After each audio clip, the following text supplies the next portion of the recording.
I'm Laura Rutledge. I'm Dan Orlovsky. And you're listening to Like a Farmer. Hey y'all, it's Pat. Welcome to another episode of Like a Farmer. I cannot tell you how excited I am. Probably two of my biggest supporters since day one are finally on the show. Of course, I had to come to Buffalo to bring them on. Dan Orlovsky, Laura Rutledge. We're going to be talking about NFL. We're going to be talking about college football. Obviously, we're going to be talking about wings because we're here in Buffalo and a lot more. Let's get into it. Dano, Ruddy. Can I call you Ruddy? Oh, please. I love Because that. Dan calls you that. I'm Ruddy. I don't know. I really don't like my name. Like my No first one really name. calls her Laura. Yeah, I don't know. I call how her to say- Ruddy. Marcus calls her El Boogie. I guess Mina calls you Laura. She doesn't call me anything. What does RC call you? He's been calling me Low lately, but I don't know All where right, that there you came go. from. But I like it. I Ruddy. Why don't you like your name? Just said I don't know how to say it. I think it's Laura. Laura. Laura. But it's not Laura because I'm from the South, and it's not like Lara. So it's somewhere in between. What is... If you notice, I never say it. Like, I will always introduce everybody else, and I would do that anyway because it's about them and not me. But yeah. I try to avoid saying my name. Why is there a way the Southern folk pronounce Laura? Laura. Laura. Laura? Hey, Laura. Yeah. Laura. Let me just start from the beginning because, and I know y'all just like me. That's why you're coming on the show. But I do think, and we've had so many different people from different lifestyles come on this show. And I think, I mean, Josh and I started this show for one reason, and that's to make that word farmer popular. I don't care where you come from. I don't care what you do, how you grew up. I just think in everyday aspect, the people that really work 24/7, feed us, clothe us, they are part of our lifestyle. Sure. Mm. It's like, why come on this show, especially starting with you, Dan? I think I do appreciate the type of human being you are. I appreciate your friendship. I appreciate the grind mentality that you have, the kind of go after it mentality. Obviously, I'm a massive fan of Josh's, both as a player, but as a dude and a person I've been, fortunate enough to hang out with a couple times. So anything that kind of he's attached with, I'm in support of. Like I think I've mentioned to you before, like I'm not going to pretend that I'm a farmer or a Outdoorsman. a country boy or outdoorsman, but I grew up next to a farm. Wildly as we've gotten older, at least I've gotten older, I have a greater appreciation for everything that my life goes through on a daily basis that is so easy would not be. This isn't attached to technology, but it would not be unless for, farmers that, work super hard and kind of like a thankless job in many ways. So there is a very real reality of that. God, I love that. What about you? Yeah. That was great, Dan. I mean, Good luck. Dan, wow. Good luck. I think, agriculture is the foundation that our world is built on, right? And it's so true in the US, but there are so many different ways to look at it. And I think just the sacrifice that farmers make, not only for their families, but also for all of us. We can't eat the way that we want or have even the products that we want to have without the work that goes into it. And you never know with the weather and climate change and things that happen, how it's going to go every year. And to know that your livelihood is based on that and you have to find a way to make it work. And just the ingenuity and the way that they approach things, I think is fascinating. I also just love being out on a farm or, farmland. You have a garden. I do, and we love... It's like a mini farm, right? I can't claim to be a farmer, but I would love to be one day. That's like an ultimate goal is to just go and have a bunch of land and not have to... what's crazy and is... disappear. I love that. Yeah, what's crazy Can you is... help me? Every summer, my family and we go down to the Jersey Shore to this beach town called Sea Isle City, and we've done it for like 15 years in a row now, and our kids have kind of grown up going there for... Used to be a month when I was still playing, but a week now. And like one of my favorite parts of that is every Tuesday they have a big giant farmer's market. And so like we go down there and it's fruit and it's veggies. And there's obviously a lot of like different types of setups. And so we live in a small beach town in Connecticut now. And I'd always seen like the advertisement for like the farmer's market in Westport, Connecticut. And I was always like, yeah, whatever. And so we ended up going one time this year. it's the thing I look forward to the most on a weekly basis now. Like going there and I don't know what's happened with me with like a little bit of like very abnormal to like my I guess my personality, but I love going there and getting like fresh meat, fresh chicken, fresh produce. I'm not the biggest vegetable person on the planet, but I'll grab a couple fresh Just getting vegetables. a fresh Caesar salad from the farmer's yeah, market. Yeah, fresh Caesar salad, fresh pizza. Ooh, Yeah. That's really I good. think deep down inside, you kind of are like a country boy. I think. He just am. doesn't. He hasn't identified his roots fully yet, but he'll get there. I'm a dude. Yeah. I think like most dudes can resonate with like just like a lot of the For traits. sure. I agree. And like, so, and it's so cool. So Josh and I are sitting here and it's like, okay, we got to pick 4 pillars of what we're calling the rural America lifestyle. Obviously outdoors, hunting, fishing, farming, sports. I think there's nothing more right now, probably ever, than sports that actually brings people together. And I think it's like dinner conversations, it's at family reunions, Christmas, Thanksgiving, like people, whether you're a Dallas Cowboys fan or a Green Bay Packers fan or a Florida fan or a Florida State fan, like it brings people together. Food, I think this is one of the most important times right now of like, where does your food come from and who Yes. grows your food? Sure. And then the last pillar, which we all can agree on, is country music. Yeah. Like, you think about how popular country music is now. So I think when you mix those 4 pillars together and you kind of get the like a farmer style lifestyle, like that brings everybody together. Yeah. And I'm saying this because we've been to a couple country concerts. Sure. I mean, Parker McCollum at MetLife was Yeah. huge. Yeah. So, Parker's great, He's man. great. Yeah. I was disappointed because we went to this summer. That's probably one of me and my wife's favorite things to do. Now, I only really go to country concerts outside. I don't like indoor country concerts. I just don't. I It's feel a like hot they're take. supposed to be outside. Yeah, like I've I never just been to one I don't inside, like I don't going think. to them indoors. So summertime's big for us. So we went to Luke this year. We went to Morgan this year. I was super bummed. Parker was Opening for Wallen. he opened, and then I was supposed to go to Jordan Davis, who's one that I really want to get I to. love him. He was in Bridgeport, Connecticut this summer, the same night that Luke Combs was at MetLife. And I wanted to go to Jordan, but then wanted to go to, Luke. So we ended up going to Luke. And then Jordan, like 2 or 3 weeks ago, was in Long Island. And I was going to go. We were like, let's go. We'll take our kids. We want to take our kids to it as well. And I had to work. And so I was super bummed because twice this year I wanted to go see him. So I'm hoping he gets back to Connecticut next year. But yeah, country concerts outside are one of my favorite things to do. I love that. We're going to jump into college football first. And you can go back as far as you want. Dan, I know you're old, but who do you think has the best college football uniforms? And it can be any home, away, but if I say, hey, the best. The singular best? Yeah, of all time. You can't tell me that Notre Dame, when they go like with the helmet and the white jersey and like the gold pants, you can't tell me that there's a better uniform. Now, Michigan, I'm a huge fan of Michigan's. UCLA's are awesome. Tennessee's are cool. He's naming like 5. But the one, now I grew up a Notre Dame fan.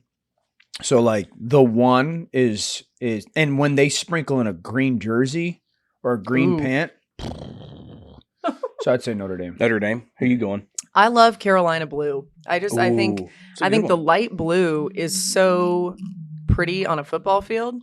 So I would say that, but then I would also say I love when Ole Miss does the light blue and the red. I think the light blue and red combination is great. I like so Ole Miss and light blue more than I like North Carolina and like NBA. Yeah, Really? like Ole Miss is powder you like blue. the red contrast to it, or I what? feel like when I think baby blue football, I think of the Chargers. I Yeah. don't think of Carolina. oh my goodness, like I that. love those. I think of colors. Carolina in hoops with it, but not in football for some reason. Well, I know why.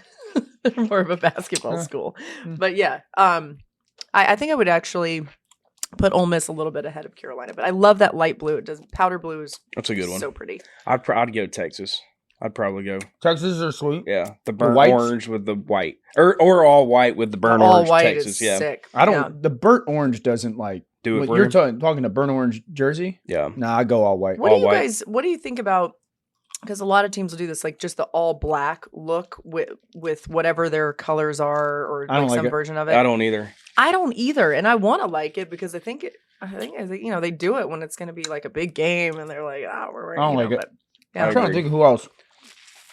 I mean, dude, you catch a night game in Florida State's dressed appropriately, like is he trolling? those us? are sweet. Trying to think Okay. who else. Oregon. Oh, nah, I know some people think that's like a new age, whatever. Some of the stuff looks really cool. Like Nah. really the fluorescence I love. At I like night. UCLA. I think it looks good. UCLA, I saw a bunch of not a bunch. I saw a few UCLA fans on the LSU campus yesterday, and I was thinking, you know what? Like, I like their Bro, even do what you the fans get to wear. I'm sorry, Laura. What are you doing? Are you This like is that bad. chicken bone? Yeah, Are Something you about eat- like getting that crunch. I feel what like are a you dog. crunching on at this point, though? Like, I think there's not much Yeah. left. So Is he gonna do this with the suicide wing? Let's see. I hope. I'm not gonna lie, the Colorados when Colorado Oh, goes yeah. all black, I like that I agree with because that. the gold like really jumps off of it. Yeah. I have a question for you, Laura. Like, I think, in my opinion, you're one of the best on TV. Like, I'm a huge Oh, fan. goodness. It's not an Thanks. opinion; it's a fact. Oh, Thank you. Yeah. guys. See, It's a real thing. we've talked about this. Thank you. Especially when it comes to women in sports, I truly believe you are like a pioneer, especially like right now. There's a lot of girls that look up to you that want to be you, especially in an industry where it might be harder to get there as a woman. Yeah. Like, give me this, like, from the beginning, obviously University of Florida, but like, Go tell me, Gators. like, from the very beginning, like, when did you say, hey, I want to be in sports? Yeah, I was kind of late to the party on that, and getting to Florida and being in Gainesville. I was trying to figure out what I wanted to do, and I started in radio, which I still love radio. I would do radio only if I could. And the cool thing was I was there at a time when it was booming. We had an incredible basketball team there for 07 to 11. We had national championship in football. I got to cover that as a sophomore in college. So to be able to experience that, learn from people, that was when I kind of got the itch. And it was funny because I really did kind of flip a coin between Florida and Florida State.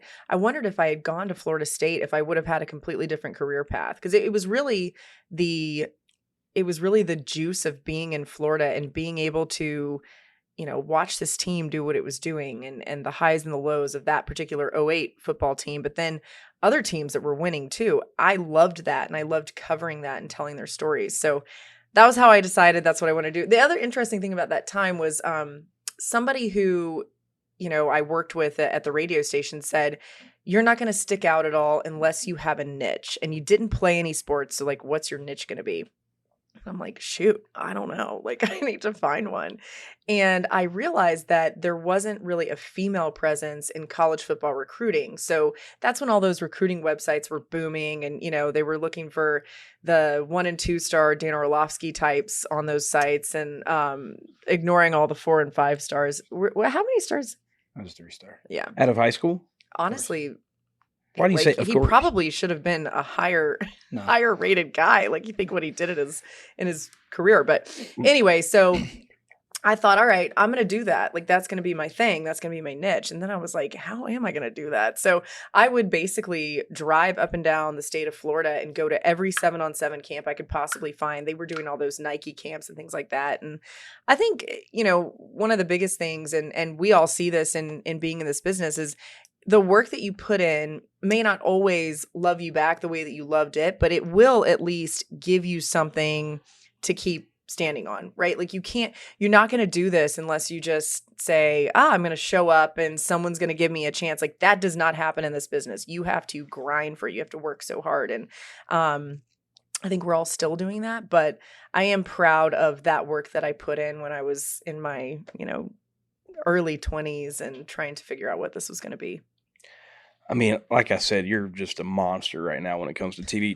2017 is when you get the SEC Nation, host of SEC Nation. Mm-hmm. How did that feel like that day? Was that would you say that was like your first moment? That was the first time that somebody took a chance on me to do something that wasn't as expected. Like sideline reporting, there's a lot of women in sideline reporting, and they do an incredible job. It's a hard job, but I believe we need more women on these shows and more women to have a seat at the table. So for them to give me that chance was huge. And I think when I first found out I was going to be doing it, I had a lot of anxiety about it, but I also knew that I needed to learn how to do it. And I was just hoping that they would let me learn. And then still, it probably is similar to what, I would never relate it to what an actual quarterback feels or whatever. But when you're out on the field and all of a sudden it's coming at you so fast, and that's what it sometimes feels like to host a show when you've never done it before.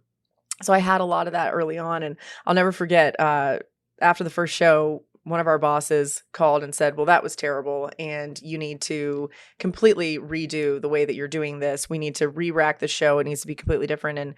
And there was this defeating moment, but I remember thinking, okay, but I have to continue to figure out a way to earn my spot at this table. And that has always been the way that I've approached it. So I think it was a lot of grateful, but also a lot of stress, and that's probably still what every day is in this business. I try to live in more of the grateful than the stressful, but it is something that I believe in. If we can keep seeing women in these spots, there will be more opportunity for the next generation who comes around. I love that. Yeah, she's the best. She's fantastic. On college football, we're in the somewhat thick of things right now. Who's standing out right now in college football? Everyone in the SEC but Ohio State. No, yeah, I mean, Texas looks Ohio State's fantastic. not even in the SEC. That's what I'm saying. Everyone in the SEC. Plus Ohio Plus State. Ohio State. Okay. I mean, Texas looks fantastic. You have to be impressed with what Tennessee did on the road. I don't even think Tennessee played well, and they stomped OU. Bama looks promising. Ohio State looks dominant. Ole Miss looks fantastic. I think Ole Miss is a problem just because I know you think he's the best quarterback in college football, but he is a problem to handle just because he's Jay Dart? Yeah. You can give him the ball 15 times and he'll go get you 40. He's a big bowling ball of a human, and he'll throw the ball downfield too. So their defense is so much better too. Yeah. I haven't seen Mizzou play it, so I can't really comment on Mizzou. I know they squeaked out versus Vandy, but I know they're good. I know their defense is really strong and Burden's really good. So, yeah, I mean, it's the SEC plus Ohio State. What do you think, Laura?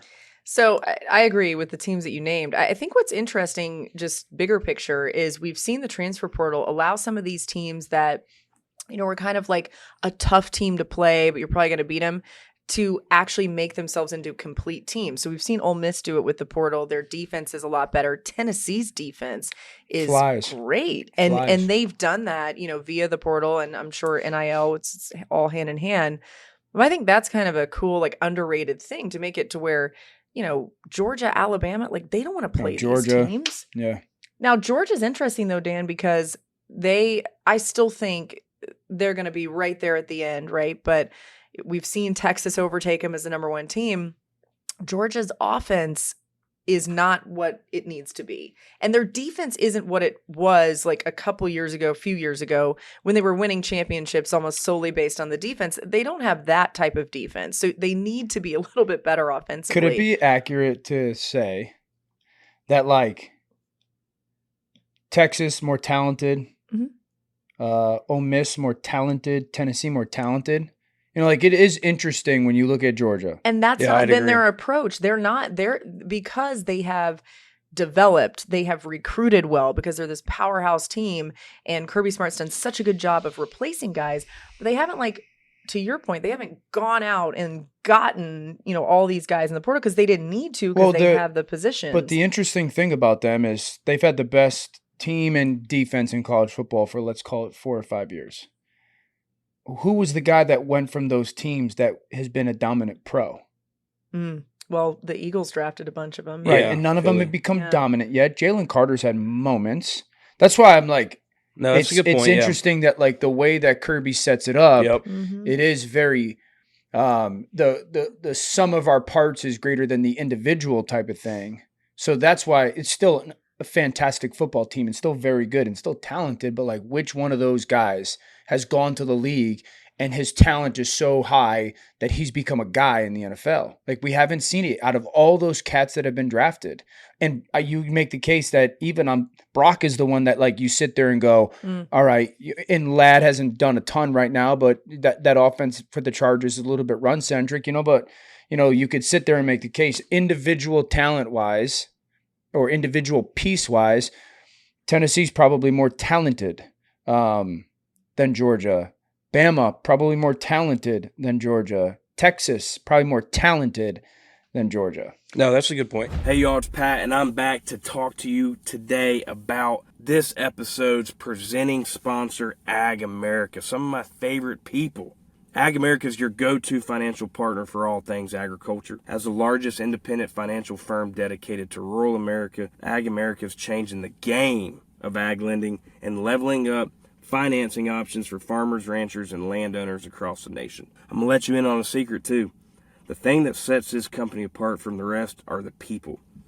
They understand firsthand the unique needs of American farmers and ranchers because many of them grew up on the farm themselves. They take a farmer-focused approach to finance, prioritizing relationships over transactions to help you build a stronger financial foundation for your farm and your family. So whether you're looking to buy land or secure working capital, AgAmerica has your back. Visit agamerica.com today to learn more and see how they can help you achieve long-term financial success. Because when farmers thrive, we all do. Hey y'all, it's Pat. I'm here to talk about one of my favorite sponsors, Fresh from Florida. The food always tastes better when it's grown closer to home. When you look for the Fresh from Florida logo where you shop, you know you're getting the freshest, best tasting, and highest quality products available. From Florida farms to your table, our farmers work year-round to bring you freshness that only the Sunshine State can offer. Whether it's lettuce in winter or citrus in summer, Florida delivers flavors that celebrate every season. Fresh from Florida, grown by local farmers, enjoyed by you all year long. It's kind of a hot take over the last probably 12 months now. When you think about NIL and the portal, like in your opinion, has that ruined college football or? It's altered college football very much so. Ruined, I don't want to use the word ruined because it's a negative connotation. College football is obviously very different. The way that we view players is very different. The way that you build a football team is very different. There's a lot of good that has come from the NIL. There's also a lot of negative that's come from NIL. Like and everyone's heard them. If you're at certain positions and you don't play, I'm gone. Like instead of figuring out a way to make it through or hang on and wait for your opportunity or earn it or stuff like that. And I think it puts coaches in a really tough spot. Development is no longer a thing. Like you leave it for teams ranked 15 through 100 to develop the player, and then you go take them. That's the unfortunate reality with the NIL. And I think the intention was that it would level the playing field for some because they could raise the finances necessary. Mm-hmm. But like you just have big bank beats little bank nonstop. I do think there was this level of like no one's catching the Georgia, Bama, Ohio State, Michigan world, right? And now some of the teams that were kind of knocking on that door, they are a little bit more even, right? Because how? Well, Tennessee, for instance, Tennessee hasn't been what Tennessee. I mean, but Tennessee's a blue blood, like it's an original. They are, but blue they blood. hadn't been what they were. I mean, they had that. Why are you so high? Sorry, Laura. Why are you so high on Tennessee? Tennessee is really good. I think their quarterback is super talented. You know what happened when Tennessee went in the swamp last year? They got smoked. Yeah. Well, that's last year, bub. They did not have Nico Iamaleava then. Michigan. You know what's going to happen this year when the Gators go to Knoxville? They're going to get stomped, pal. When Florida goes to Knoxville this year, I think the Gators come out winning. Sorry, go ahead. I think Tennessee tries to score 65 points. Wow. I'll take that bet. And they might. No, hold on. I'll take that bet. I didn't say they would, but I think they love the Gators, tried to. But have you seen their defense? It's bad. So that's but here's my point with NIL. This is why I push back to you on it. if all the other schools, so first of all, every kid in the country wants to go play in the SEC, or 95% of the kids in the Maybe country the Big Ten, some too. correct, but you're right. most of the kids, if I can play, I want to go play in the SEC. Like I have friends whose kids during the recruiting process, the conversation is go play in the SEC, because if you can do it in the SEC, you'll do it in the NFL, and like the NFL knows that. Right. So if you were to tell me that a bunch of the other schools got the uptick in the NIL support or funds or whatever we're calling it, and the SEC didn't, then maybe I would believe in like the level playing field more. But the SEC schools that are the notorious for 70 years top schools, they also got it as well. You know what I'm saying? So it's like that's a good point. The gap is still the gap. There is a gap. I don't think there was an illusion that gap was completely disappearing, to be totally honest. Like, I think people knew where I'm pushing back is that you haven't seen Tennessee be this level, and some of it's Josh Heupel, right? Like, he deserves a ton of credit with what he's done, but you haven't seen them be what they have been even a couple years ago when they were making the playoff run, and then unfortunately Hendon got hurt. But Ole Miss, like Same Ole Miss, they weren't building teams like this, and people call Lane Kiffin the portal king. Eli Drinkwitz, what he had a few years ago when he got there versus what this has been built into now. And then there's still, I think, examples of good coaching, and that's hard. What I think is sometimes the NIL, I think, minimizes the impact of the coaches that they've actually done. Like Eli can coach. Think about Vandy. Think about Clark Lee, who was down and out. Mm-hmm. I get it. They lost it to Missouri in overtime, but who was having Vandy going to the 7th ranked team in the country and pushing them to the brink like that? They should have actually been 3-0 heading into that game. Clark Lee's taken over the defense. Like there are still examples, I think, of really good coaching jobs, and what these coaches, and I know no one wants sympathy for the coaches, but like what the coaches are trying to manage right now is insane. The one thing that needs to happen, which we all know, is this needs to have some sort of blanket control, and there's just nothing. Like, everybody can do whatever they want. It is still the wild, wild west, which we're now a few in, and Nick Saban warned us of all this. He said it was going to happen. So many of these coaches have talked about it. They've had to accept that it's part of what they're going to be dealing with, but it's made it two conferences, though. You think that's why Saban at the end of the day hung it up, is because of NIL? I mean, didn't he kind of intimate that with some of his comments? I would say, having talked with him at length about this, that it was a large factor in what this is. And it's not that he didn't think the players should be paid. He wants the players. He's a players coach at the end of the day. It was no longer about development. It wasn't about development, and there's no control. So when you think you can do one thing and then you're not supposed to do the other thing, but then you look around and, oh, well, now that other thing is okay. There's no way to like actually do what you want to do. I also think there is a world where he had so many assistant coaches that would leave, and he hasn't said this, but this would just be my guess in watching it, that he was having to not only rebuild a team every year, but also rebuild a staff. And it's the beauty of being at Alabama and having success and all that. But when you've got no continuity there, like that's really, really hard. So I think that factored in, as well as just too, I mean, some of the times have changed with what it's like to coach players. There is a disconnect at times between what, Coach Saban would want out of somebody versus what maybe a younger or different coach would want out of these players, and how they would respond to it. There's a lot more, I think, sensitivity that you have to approach some of these players with now. Dude, I'll share a story with you, and I won't tell you the name of the coach, but I remember a coach talking about kind of like this very thing. And he said that he had a player come into his office like the night before the spring game and say, "Hey, coach, this other program is offering me X amount of dollars through NIL." And the coach responded back saying, "I don't want to talk about this right now. Play the spring game tomorrow, and we can have this conversation after the spring game." And the kid said to him, or the young man said to him, "I'm not playing in the spring game unless you pay me more than this other place is going to pay me." And the coach sat there and was like, "Play in the spring game, and we can have this conversation after." And the kid was like, "I'm not playing unless you pay me and you tell me right now you're going to give me more." And then the coach was like, "All right, then our conversation is over. Like, go do what you have to do." That's happening all over the place. It is. That's crazy. And I'm sure stuff like that has happened for a long time. Yeah. I don't know if it's happened like that directly, Yeah. and that like just to be an imagine being a coach, and all these coaches got into coaching before NIL. So they didn't get into it to, I mean, obviously everyone wants to make a living, but you get into coaching to coach and develop. Yeah. And I don't care who you talk to. That is always going to be a message from a coach. They got into it before NIL. So now they're like, what? Seems like Dabo's struggling a little bit too with it. Well, he's run counter to it, and he said, I'm not doing this, and that's not how I'm going to build I'll my tip my team. hat to him for it. Whether you agree with it or not, whether you think it's the dumbest thing in the world or not, whether you think it's hurt Clemson or not, at least he's convicted about it, man. At least he doesn't blink off of it. I don't know if it's going to ruin Clemson or not. I just think that Sure. you have to look and say, this storm cloud is taking over the entirety of what my world is, and like I can't evacuate the storm before it's going to hit me.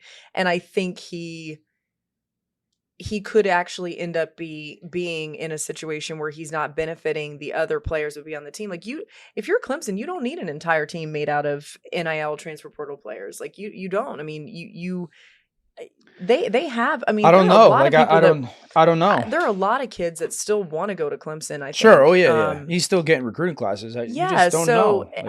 I think it's a balance, and nobody knows exactly what the perfect balance is. I mean, Kirby Smart's talked about this too. Like they look at it like almost free agency. So they say, all right, we need a wide receiver. We need a DB. Like we're going to hand pick these guys. And because they're Georgia, they can get specific players and they can get them at the highest level.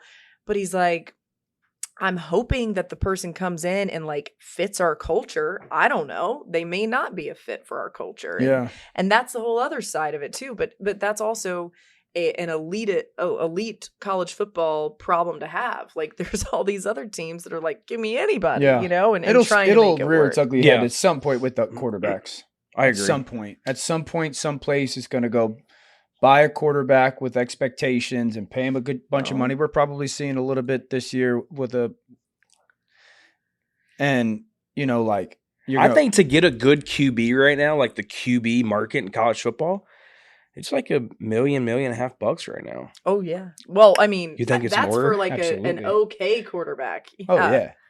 What's to go? We know of one. What is it to go get a good QB right now? How much do I got to go pay? Like if I say a good one. If I say Dan, and I've got some good QBs, a good one or a difference maker. Dan, I want a difference maker. $5 million. I think. Like some are making. If you were a really good team, really good college football team, and when I say that, if you're a top 10 roster, and you think you can win a national championship with really good quarterback play, and you wanted to go get Arch Manning. Now, I give the Manning family unbelievable credit for the way that they're handling it all. Yeah. At least $5 million. $5 million. $1 million? Nah. I said, up to $1.5 million. I don't know. I think $1 million is like your middle of the road. Like I need somebody who I think I can build an offense around, or maybe I have a really good running back and like I'm gonna, I want to do it for $1.5 million. I mean, if to get me out of this chair to go back and play football, you're gonna have to pay me 10, 15, maybe $20 million. What, on the video games or real life? Honestly, do you think you can throw a football 25 yards right now?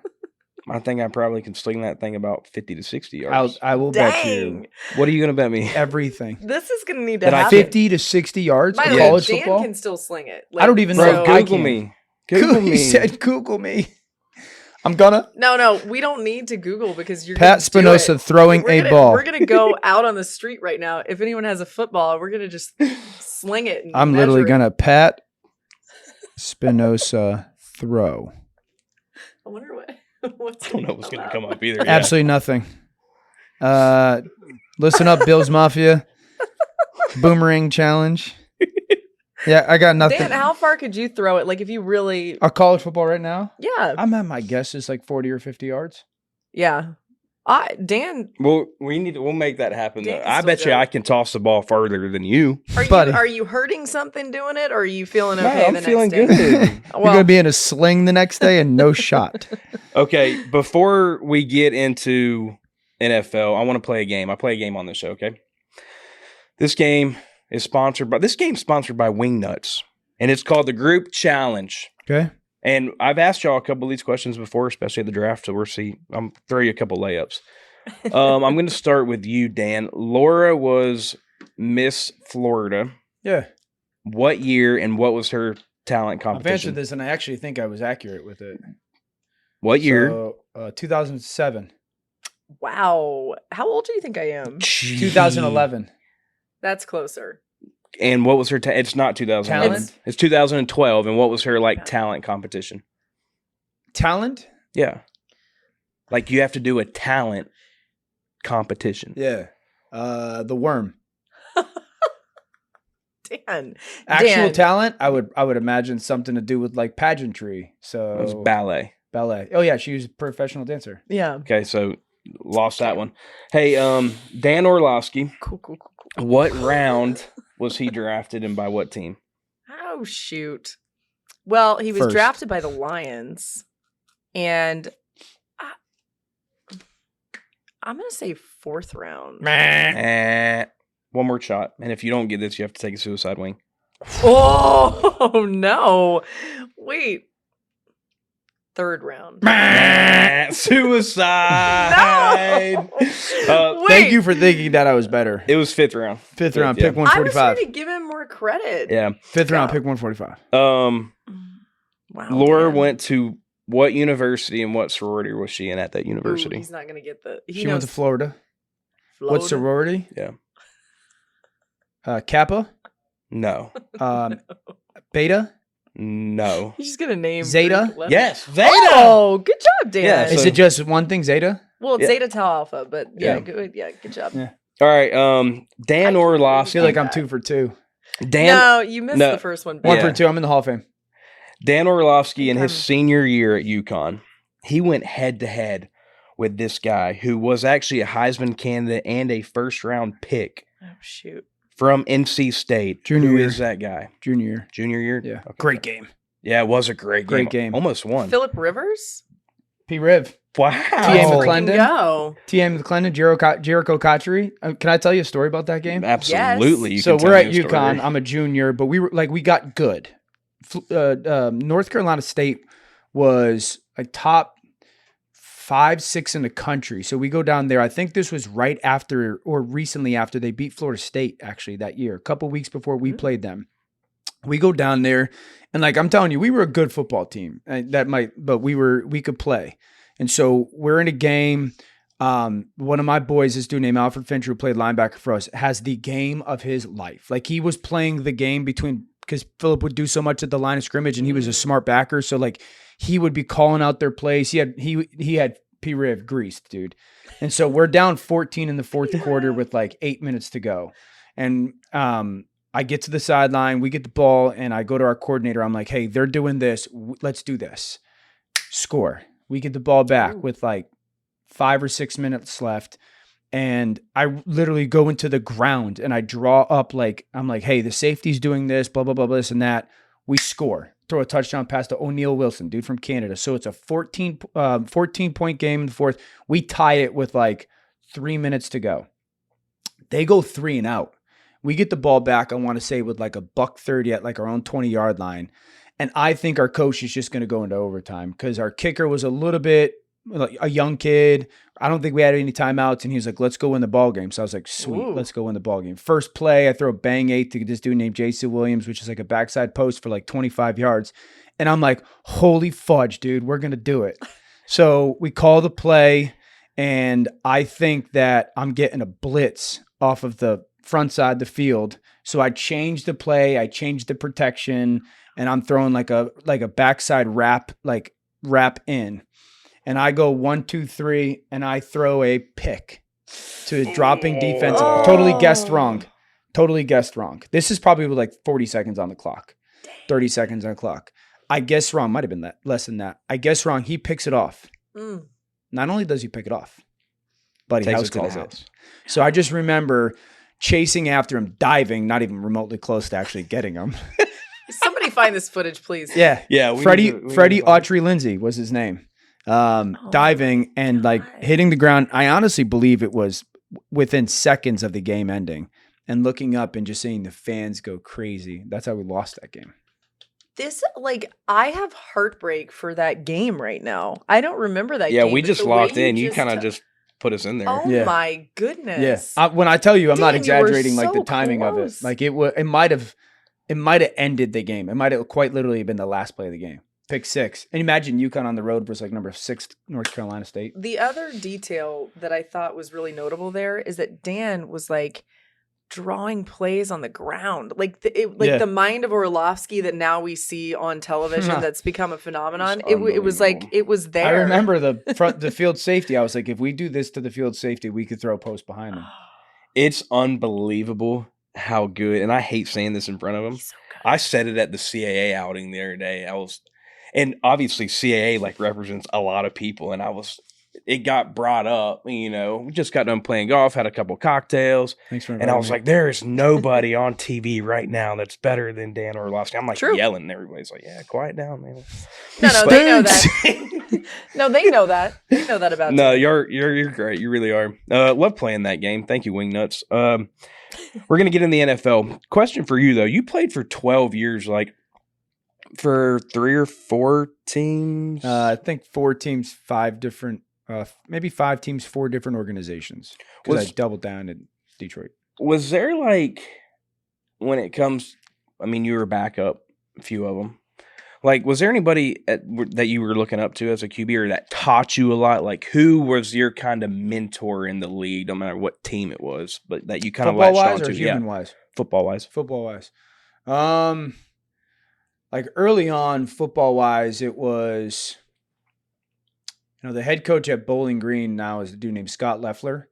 So he was at Michigan with, I think he was at Michigan with Brady.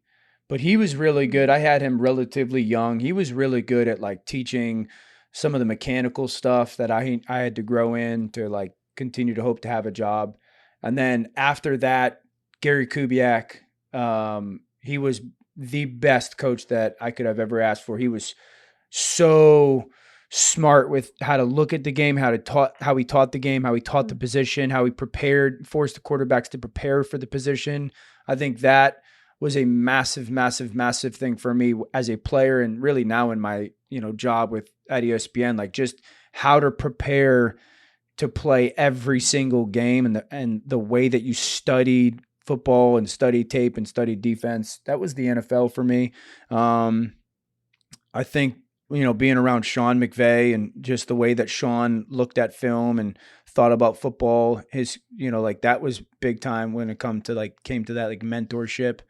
But I was super blessed, man. I was super lucky. Like when I grew up, I had a high school coach that like demanded that I learn how to watch tape. Like, and it empowered us as a high school program to be maybe better than our talent, because we did a lot of stuff at the line of scrimmage. So like he was really good at like teaching me what it was like to watch tape.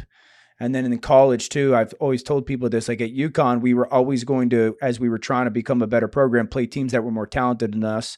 The only way to change the talent gap is the intellect gap. So like I would again learn how to study tape and learn how to study defenses and get tells from defenses in college. So then I could be at the line and be like, I know what you're doing. Then I'm going to get us into the absolute best play versus what you're doing and advantage us. So I was way more impacted like by the brain and the X's and O's and football IQ, maybe more than like the physical. Yeah, I could say that. That's huge. Well, it's funny, dude, because we were at practice yesterday. Yeah. And Josh threw like a 65-yard absolute launch ball to MVS. And I went to our producer, Brian Ryder, and I was like, one of the things that people say to me all the time on social media is like, hey, how come, because they're like, you're good on TV, how come you didn't make it in the NFL? And I'm like, I've fudging played 12 years, but yeah. And I was like, yeah, come on. I'm like, that's hard to do. Because that dude, like, yeah. Because there's like, that's why, like, I wasn't capable of doing that stuff. Like, and Josh does it. So, I mean, what a tiny handful of people are capable of that. But like that's like those dudes are they're different humans. Yeah, they are, and because I think that's probably how Josh learned most of his techniques and how to throw a football is from me. So, why is it quiet? Yeah. Well, I All mean, right. we're going to find out because you are going to Yeah, go we've out got there and I don't throw think. that I football. honestly, I'd be willing to bet you can't throw. Dan, Okay, you know I what? don't know about can't Moving on. Okay, throw. we have 3 shows now under the media company. Josh and I Look do. at you. We do. We're in the process of building out a cooking show. I think you should be the host of the I'm cooking in. show. Oh, 100%. I've been trying to get somebody to do a cooking show. I think you would be really All good right, at so it. we're on record right now. Dan is our witness that I will host Host a cooking show. Yes, boom. That's huge. I have a wide variety of. You're good at it. Yeah, I things that mean, I make, I live too, vicariously through your social I media. don't think it's her. Well, we're gonna have proof now, Dan. So I'm Um, hosting Pat's cooking show. before For free. we went, It's okay. NFL Live, okay, 2020. You see it Yeah. all the time, like every single week. What has changed? I mean, we were at the draft together this past year. Like, what has been a surprising movement in the NFL this year? That's like, wow. You know, so I would say this is surprising, even though I shouldn't have thought it was surprising, but I should have seen it coming, I guess is a better way to put it. I'm surprised at how, like, I think these rookie quarterbacks, and I still think this, but I think they are rock stars. Like, I expected them to be a little bit better early on. The Bears, to me, and it's, you know, they've been able to win games because of their defense, whatever, but I thought Caleb would be a little better than he's been. I think Jaden's had some nice moments. I'm a little bit surprised by Bo Nix, and not because I thought Bo Nix was going to be this, you know, take the NFL by storm guy, but I just thought the scheme that Sean Payton would use with him would be better, or that he would be better in it, maybe is the better way to put it. But I know that it's so early still and the jury's still out on that, but I'm a little surprised by that. And the other surprise for me has been the Ravens. I was so high on the Ravens. I thought Derrick Henry was going to be like the it factor that they needed to set up Lamar better and like to make their offense run better as a whole. Obviously, we felt like they should have run the ball more even toward the latter part of the season. It felt like they made the moves there to make that happen. The way they can use the tight ends, it just feels like they're a bit more of a mess than I thought they would be, and that's been a little disappointing. I still think with Lamar, you know that you have one of, if not the biggest X factors in the game, but it seems like when they get to these moments at the end of the game, they don't have a finisher, they don't have a closer, and I thought they were closer to that. So I'd agree with that. yeah. I mean, overall NFL trends is you can't win if you can't run the ball, and that wasn't the case 4 or 5 years ago. You know, I was just talking with Josh about this yesterday, and you know, Josh is as talented as anybody at the position and all that stuff. And I said, hey, you know, kind of what's the goal Monday night? Like, what do you got to really do? And he goes, we got to be efficient on first down. And I was like, that is nothing like what your first couple of years were in the NFL. You know, it's just, and you have to be efficient on first down because the way defenses are playing it. And there's 2 ways, you know, you got to be good with making sure that your pinpoint and precision passing game is there, or you got to run the football. And that is not 2019, 2020, 2021 NFL. And so like, that's the trend is like, if you can't, and this is what the NFL was, you know, probably 25 years ago, 30 years ago, like that was the thing. And it slowly over a decade transitioned to like, you got to score a gajillion points. And so everything being cyclical, like that's definitely the overwhelming trend. Why do you think it went back this way? Number one, the rules changes on defense, meaning like you can't put hands on receivers past 5 yards and you can't destroy receivers going across the middle. So that promotes teams wanting to throw the ball more. That's number one. Number two, the athletic quarterback has surged. And so like when you have athletic quarterbacks, they can make more plays out of structure or above the X's and O's. And the receivers have developed so much because of high school 7-on-7s. And so again, the passing game is more dynamic for offenses. The rules promote you to do it more. And then, so defenses have said, well, we have to, one, minimize, you know, big plays down the field. So you do that by numbers. You put more safeties back and deeper. And then 2, teams play with 5 defensive backs more than they ever have because they want an athlete on the field more than a linebacker to, again, try and minimize the impact of the pass game. And so then offenses or smart offenses slowly started to pay attention to that and be like, well, then we need to play with a fullback and run the ball. Or we need to have 2 tight ends and run the ball. Or, we can't force the big plays. We have to force them out of that defense. The only way to force teams out of that defense, I'm sorry, I'm getting nerdy here, but like you got to run the football because then they have to bring an extra body down to the ball, or you have to play action. So I think that's kind of like the league that was 25 years ago. And so that's like the big trend. And so like, I don't think you're going to matter this year if you can't run the football well on offense and stop the run on defense. And I think there's teams that aren't built to do that got star quarterbacks, and it won't matter. Mm. Who's in New Orleans at the end of the year? If you had to Who's choose. at New Orleans? Yeah. What do you mean? Who's in the Super Bowl this year? If you had to choose the 2 teams, yeah. I mean, so before the season, I picked Kansas City and Detroit. I still feel really good about Detroit. Really good. But I think like in the NFC, I would probably bank on a Tampa or a New Orleans more than I would bank. Like I picked Philly to go to the NFC title game. I don't feel good about that now. And then I picked Houston, Kansas City to be in the AFC title game. And I feel pretty good about that right now. So I think Buffalo, I had people ask me last night, like, if you told me Buffalo was going to get Taron Johnson and Matt Milano back, I feel really good about them. But I don't know. Milano could be back by December, maybe. Yeah. Who do you think is going to be Super Bowl? So I had picked a rematch of last year's Super Bowl going into the season, and I do not think the 49ers will be able to do it. I mean, they're just depleted, which stinks considering what they had. I would still put the Chiefs there. I actually think the Saints, like there's so much about them that's so good. You think about them being in New Orleans, it'd be crazy. Maybe I'm just rooting for that, but I think the way that they're using Alvin Kamara, like, I don't know, Dan, I feel like people forgot about Alvin Kamara. And then all of a sudden, like, here he is reminding us. We talked about this the other day on NFL Live, like before the Christian McCaffreys of the world and before some of these guys, it was Alvin Kamara. Yeah. Like he was the one who made this sort of like perfect incredible for this position offense that they're running. Yeah. And their offensive line's playing really good. I don't really trust Derek Carr as much as I do other big name quarterbacks, but I think they gotta can get by work Tampa. around. Yeah, and I love Tampa. Dogs. Yeah, part of the thing is I've said this all offseason. Don't ask me who the good teams are. Ask me who the bad ones are. Yeah. The parity in the NFL is just ridiculous. I agree. Yeah. Like, who's bad? Carolina. Panthers. Okay. Who else? That was quick. I mean, shoot. You're right. Like, I was a little even iffy. teams that are I was a 0-2. little iffy on Vegas, but Minshew just every single week proves that he's a dog. Games. Yeah. Tennessee's defense is like Tennessee's 0-2, but Tennessee is a play here, a play there from being 2-0. I agree. Browns looked terrible, but then Deshaun was like a defense- little bit better. No, it's Carolina. Jacksonville's 0-2, but Jacksonville's 3 or 4 plays from being 2-0. Better So it's than like, that. It's Carolina.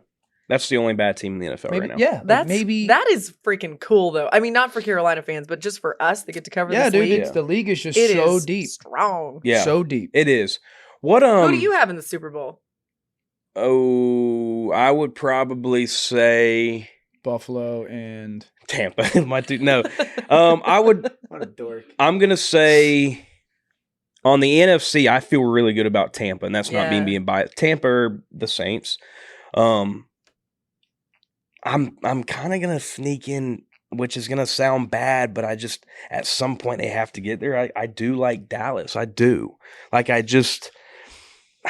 know They're not going to be as bad as they were against the Saints. Like, I agree, don't think. and I just think the Saints are that good. But I would have to go if you said they'd right have to now get who's past it going to be. I do think Baker leads the Bucs to the Super Bowl, and then on the AFC side, I think it's going to be Texans. I think it'll be Houston and Tampa. That's a good Super Bowl. I don't think that's like outrageous. Yeah. Before we have to wrap up, like I want to talk about like what y'all do today because it's interesting to me, and I just love turning on the TV and seeing y'all. And like, where do you see you've got McAfee's show, you've got all of these new things that ESPN is doing. Like, what do you think sports media, like where that's going? Because I mean, Sports Center, ESPN as a whole has changed a lot over the years. Like, where do you see the trend moving towards when it comes to sports media going on TV? She's way smarter in TV than I am. Like, but like, you get what I'm saying. Like, Pat's show is just totally different than what you're used to when it comes to ESPN. Yeah, I mean, again, I think she has a way better vantage point of like TV. Me, like, I think obviously live events take them because at the end of the day, people want to be people want like sports to be sports, man. They just want sports and to talk about sports and to learn about sports and to laugh about sports and to argue about sports. So like I think like ESPN is in a really good sweet spot of like just doing sports, dude. Like just doing sports. And maybe there's a little bit more of a lighter side that Pat has brought. Maybe not as suit, vintage or suit centric as that Pat has brought, but that's Pat. Like Pat is one of one. There is no, if you try to go be Pat, you're done. Like Pat is Pat, so like, I think you just got Who's your favorite Pat between me and McAfee? Probably Sajak, just because massive Wheel of Fortune fan. But he added another Pat to try to. And then It's Pat, great divert your movie. question. Great movie. No, if you have to choose between Pat Spinoza or Pat McAfee, who are you choosing? You're gonna have to choose. If I had to choose between one of you guys, Yeah, I would take McAfee. Whoa! Wow. Sorry. Well, I would Always choose honest. you, Pat. No, she wouldn't. would you? Yeah. Thank you. You're just playing the moment. You'd be a tough choice, It wasn't that tough. You didn't. No, yeah, you just You immediately just said did it. McAfee. Am I playing Pine Valley? Am I playing Oakmont? I got you. You know? What do you think about Well, Dan said it well. The live events will be king, and that's never been more true than it is now. I think what we find now is that viewers really want to kind of make their viewership a la carte. Like they want to make it their own and tailor it to what they care about. So that's why like being on a league-based show is awesome, because our digital views and the people that, they won't sit down necessarily and watch the show right at 4 p.m. We love the people that do, but there's a lot of people that'll just stream it and they say, I don't need to, base my schedule around a show. I'll catch it when I want to catch it. And I think kind of leaning into that, knowing that that's what it's going to be, that's what the business is now, is smart and good. And we'll keep doing that. And I think one thing that, has continued to become more apparent to me is that people want to be entertained. So they want to learn something, which our show, if we're talking specifically about our show, we're going to teach you something. And Dan is a ringleader of that. And Mina brings such a unique element. And Marcus brings the entertainment. And Ryan brings his great perspective. I think for us, like, we do have most of the time this incredible balance of fun, entertainment, and like giving each other crap. And like, it's all based on such a great friendship and family. But we also are going to, you're going to walk away, you're going to say, oh, I remember that they said, and then it plays out in the game and you say, wow, that was so cool. Like, yeah, it's also like, can you do what's that. necessary? Yeah. Like some weekends or some games, like there's not a ton of football teaching. There's moments that you have to like have a opinion on, and like, can you do that and do it well and to generate interest about what you're saying? Yeah. And then there's some games that like there is a lot to teach people about how it happened or what happened and all that. And so are you capable of doing that? So it's like, that's the cool thing about the NFL. And sometimes on a day-to-day basis, it's like, are you capable of doing all that is necessary? That is the most interesting thing in that moment. Yep.